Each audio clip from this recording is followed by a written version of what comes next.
Hello students, welcome to EPG Pathshala. I am Dr. Meenakshi from LUAS, Hisar. I am professor in animal biotechnology. I am going to talk module Advances in Animal Cell Biotechnology under paper Animal Cell Biotechnology. The learning objectives of the module is to provide basic background in the area of advances in animal cell biotechnology, to enrich students with the various advancement in the field of animal biotechnology, to develop the understanding of scientifically advanced approaches applied in animal cell biotechnology, and finally to provide knowledge about various applications and future perspectives in advanced animal cell biotechnology. We know that animal biotechnology is very ancient science. If we see, it is more than 50,000 years old, and around 10,000 years ago, the traditions of agriculture and animal husbandry began to develop in the civilization. The practice of animal biotechnology begins more than 8,000 years ago when human began domestication and selective breeding of the animals. Animal biotechnology provides technological application that utilizes animal to make or modify the products. The animal cell biotechnology brings together the techniques used in both industry and research laboratories, focused on the expression of recombinant proteins and other commercial uses of the animal cells. The term biotechnology was coined in 1919 by Karl Erecki, a Hungarian engineer. He describes the term to capture the process by which products could be produced from the raw material with the aid of living organisms. So since his vision was too advanced to have the products from the materials from the living organisms, the field has evolved, or it has been evolved over the decades, but really exploited in the later part of the 20th century with the advancement of the new techniques of the genetic engineering. Techniques such as gene splicing and recombinant DNA technology allowed for the first time the selection of segments of DNA to be taken from the organisms and placed into the cells of another organisms. The value of products made from animal cells in culture accounts for about half of the total revenue which occurs to all the new biotechnology products. If we see the data raised in 1990, the total value of animal cell derived products was $700 million as compared to total new biotechnological products which was $1.350 million, and this is because of the production of various products into the animal cell lines. For example, plasminogen activator, which is produced in CHO, it generated $200 million per annum, and interferon beta in humans, which was of $90 million per annum. And if we see the OKT3 monoclonal antibodies produce hybridoma worth $10 million per annum, and H insulin raised in E. coli worth $160 million per annum, and erythropoietin raised in CHO cell lines worth $400 million per annum. So if we, and many more products are now in the industry which are generated through animal cell lines.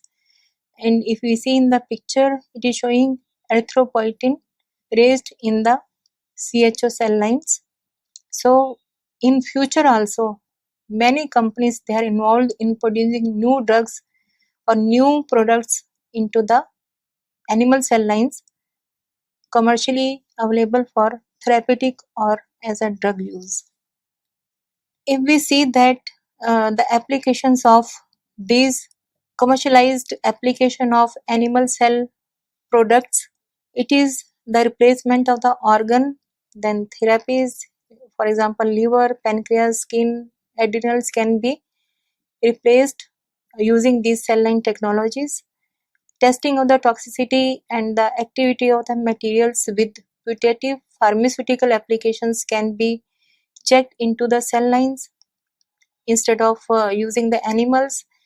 Cell themselves may become therapeutics products, as in case of lag cells, that is lymphocyte activated killer cells, or TIL cells, which is tumor infiltrating lymphocyte, which can be generated actually into the cell lines.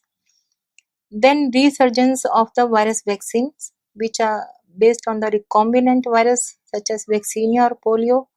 We know that the first recombinant vaccine is the hepatitis B, commercially available in the market and very successful vaccine.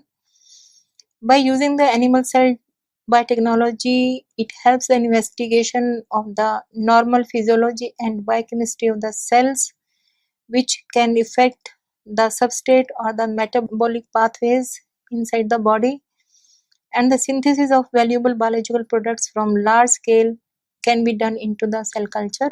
So using different cell lines or cell culture, we can produce these products into large quantities, or we can scale up in the cell culture. If we see the timeline of animal cloning, it was 1984 when a lamb was cloned from sheep embryo cells. Then afterwards 86, early embryo cells were used to clone a cow. Afterwards, calves were produced from the embryonic cells by transfer of nuclei. 1995, two sheep named Megan and Morag, they were produced using embryo cells. In late 90s, 96, birth of Dolly, the first organism to be cloned from the fully differentiated adult cells were produced. Afterwards, in 1997, transgenic sheep named Polly was cloned containing a human gene. In the picture you can see Megan and Morag, and in lower picture you can see the Dolly. In 1998, mice were also cloned in 3 generations from a single mouse for experimental purpose. Afterwards, 8 cows were cloned from a single adult cow, but unfortunately only 4 were survived after their birth. In 1999, female rhesus monkey named Tetra was cloned by splitting early embryo cells. Afterwards, pigs and goats were produced from the adult cells, and of late, rabbits and kittens were also produced from the cloned adult cells. In the picture, you are seeing the tetra monkey, mouse, and pigs. If we further see the history of cloning, for the first time in 1952, Briggs and King cloned the tadpoles. That was a great achievement that time. Afterwards, in 1996 only, the first mammal was cloned named Dolly from in the form of sheep, and then mice were cloned in 1998, cows were cloned, pigs and other animals were also cloned. Not only this, pets animal like dogs and cats were also cloned. In 2001, rabbits cloned, and for the first time in history, 2003, mule was cloned. It is very useful animals. We need mule in the army for load ferry, and the mules can go up to the heights where no other vehicle, either plane, helicopter or other vehicles can go. So we need them, and we have less number of mules, and they grow, they produce very slowly. By using this technology, we can produce more number of mules for army use. So what is animal cloning? The successful cloning of mammal resulted in production of Dolly in 1996. How it could be done? We take a egg and remove the nuclei from the egg cell. Then we take a somatic cell which is from the adult donor. Then nuclei from the donor cell is inserted, grow in the culture medium to produce an early embryo which is known as blastocyst. You can see in the picture. And by two ways we can go for cloning: reproductive cloning and therapeutic cloning. In reproductive cloning, we implant the blastocyst in the surrogate mother. You can see Dolly and his surrogate mother, and we clone the donor in the surrogate mother. Natural birth is there, and this is known as the reproductive cloning. If we remove the embryonic stem cells from the blastocyst and induce them to produce specialized cells, this is known as the therapeutic cloning. As you see in the picture, for producing medicinal milk from the cows or to produce the other additive factors in the milk or meat products. In the picture you can show the Gaurav, Hisar Gaurav, that was the male calf. It was produced in 2017, and you can see Mahima born from the cloned buffalo named Garima from Karnal of Haryana state, and this could bring the India on the world map, because for the first time in the history a cloned animal was produced from a cloned animal. So this was a great achievement, and this technology is very useful for producing the endangered animal species to increase their number by using this technology. Horses are also cloned, and in the picture you can see the first cloned horse and her surrogate mother. They are genetic twins. Why we need transgenic animals and for what purpose? Or what are the reasons that we require transgenic animals? We know that introduction to the desired property or fast growing of the animal lines carrying the desired property of the genetic property of the animal models for human disease. If we use the transgenic animals, if we produce the transgenic animals, they can be used as a model for understanding the pathogenesis of human diseases or any other animal diseases. Animal system to produce the biomolecules, like we can call them as a farming, like we do the plant farming or the other plant-based material farmings. In the same way, we can go for biomolecules production by using the transgenic animals. And then xenotransplantation means we can produce the organs from the same species and can transplant so that there is minimum rate of the rejection of the transplanted organs. So a transgenic animal contains or carries the genes of interest which we have inserted into the genome, and the foreign gene is constructed using recombinant DNA technology. So for the first time in the history, a baby bull goat became the first clone of an endangered animal species. You can see in the picture, and we can clone and produce the transgenic mice with different fluorescent genes which can be expressed at various places on the skin or in the eyes or ear pinna. And by using the growth hormone, by introducing the growth hormone, we can produce the salmon which could be double or triple the size of the normal salmon. The use of transgenic animals can be carried out for production of the medicines. Like in the picture you can see the cow which can give the milk, can be used as a medicine, or we can produce a transgenic heifer with a lysostaphin gene that should be helpful infection to control the infection caused by the staphylococcus organisms, which is the cause of the mastitis in the animals. Or in the lower figure you can see a bulletproof jacket produced from a silk by the spider. The gene for that silk has been cloned into the udder of the goat. Gene was expressed in the milk and protein was purified, and it was then used for making the jacket, and that jacket weighs only 200 to 300 grams.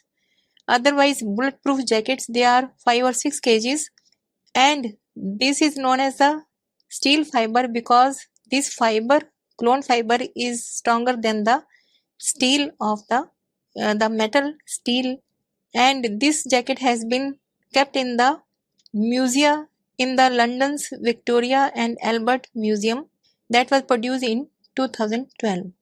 By using transgenic animals, we can produce the traditional products in a new way. You can see in the cartoon that we can have a cloned miniature animals which can produce the milk whenever we require on the table to prepare the tea. Increase animal productivity like meat, milk, or medicinal milk can be produced by using recombinant DNA technology. We can produce insulin in a large quantity for diabetic patients, or we can secrete the enzymes which help to dissolve the oil spills in marine habitat. So lots of products can be produced using recombinant DNA technology. Tissue engineering is also another very interesting area. Tissue culture in a way is extension of the cell culture. Entire tissue are grown and sustained, and these tissues, the cells can be grown on a structure, we can call it a matrix, scaffolds which support the three-dimensional elements of the tissue formation. So by using this technology, we can artificially grow the bladders, pancreas, cartilages, skin, bone, and bone marrows, and other cardiac tissues. They can be used for the treatment or the organ replacement. Recently, as I have shown in the end, I will show in the end of the lecture, the 11 human organs have been grown artificially, and they are now used for transplantation or to cure the any genetic defect, like if sometimes lungs are weak or vagina is not fully developed. So in those cases, they can be cured by using these organs. The animal cells can be used for production of the antiviral vaccines. We can produce poliovirus, measles, mumps, rubella, and other vaccines in a large quantity using these cell culture. Live attenuated vaccines have been produced from the human cell culture, and in the picture you can see the various technologies or the methodologies used to produce the vaccines.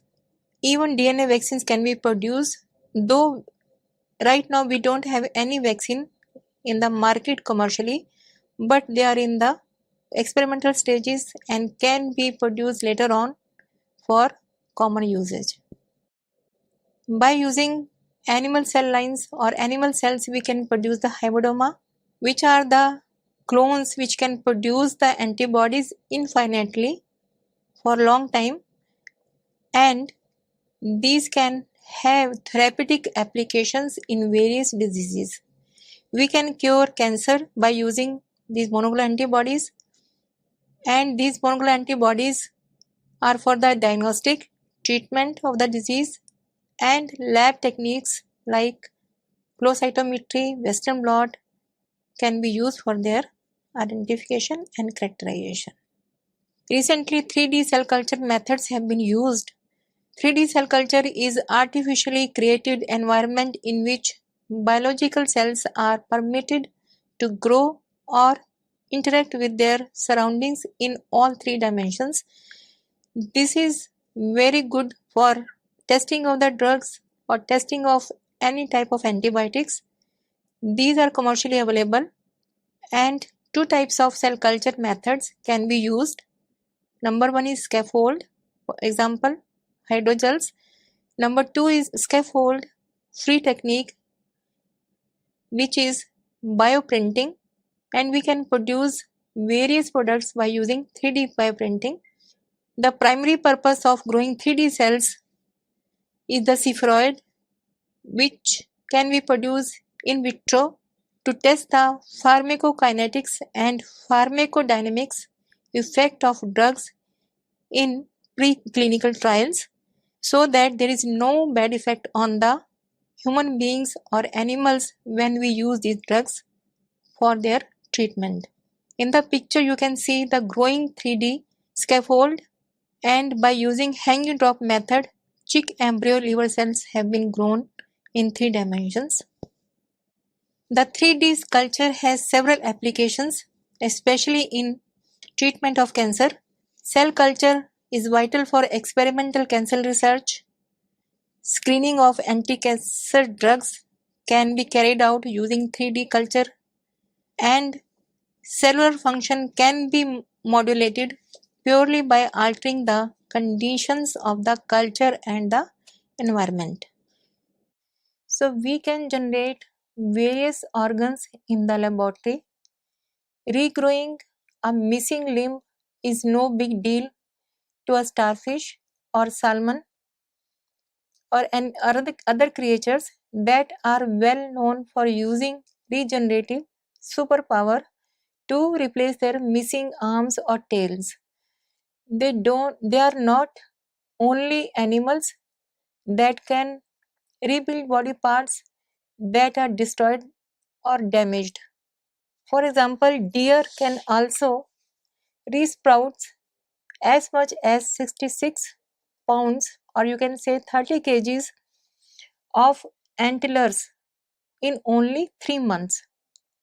Similarly, zebrafish can regrow their hearts, while flatworms have demonstrated that they can be regenerated their own heads. The another important cells are the stem cells, which are the early embryonic stem cells. They are totipotent, can become any kind of cell in the body. We have blastocyst embryonic stem cells, which are also pluripotent and can become virtually any kind of the cells in the body. We have umbilical cord stem cells, which are also multipotent, can be differentiated into only a limited number of cell types when we give them the signals. Then we have adult stem cells, which are multipotent, can be differentiated only into a limited number of cell types. The early embryonic stem cells can be produced into any kind of cells, and scientists have dreamed that they can grow any organ of the body in the transgenic animals using stem cell therapy. As you can see, that pinna of the ear is grown in the transgenic mouse, or embryonic stem cells can be used for gene therapy. The stem cells, they are induced to differentiate into different cell types, and the damaged cell can be replaced by this embryonic stem cell in the patient, and regeneration of the organ takes place. Cells are grown on tissue promoting matrix or scaffolding. As you see in the picture, that stem cells are extracted from the patient, they are grown and then again retransplant into the same body to regenerate the organs. Healthy tissue is implanted into the patient. Unlike other organ transplants, tissue is an immune match to the patient, and there are very few chances of the or negligible chances of the organ or the tissue rejection. So we have another application of embryonic stem cell in diabetic patients, which cause by the body destruction of the insulin producing cells in the pancreas. So we can regenerate the cells and put it back into the body to regenerate the cells and to cure the diabetes. Recently, 11 human organs in miniature form has been produced and transplanted successfully into the human beings to cure the genetic defects. So here you can see the fallopian tubes. Using stem cells, scientists from the Max Planck Institute, they have grown the innermost cellular layer of the human fallopian tubes and has transplanted successfully.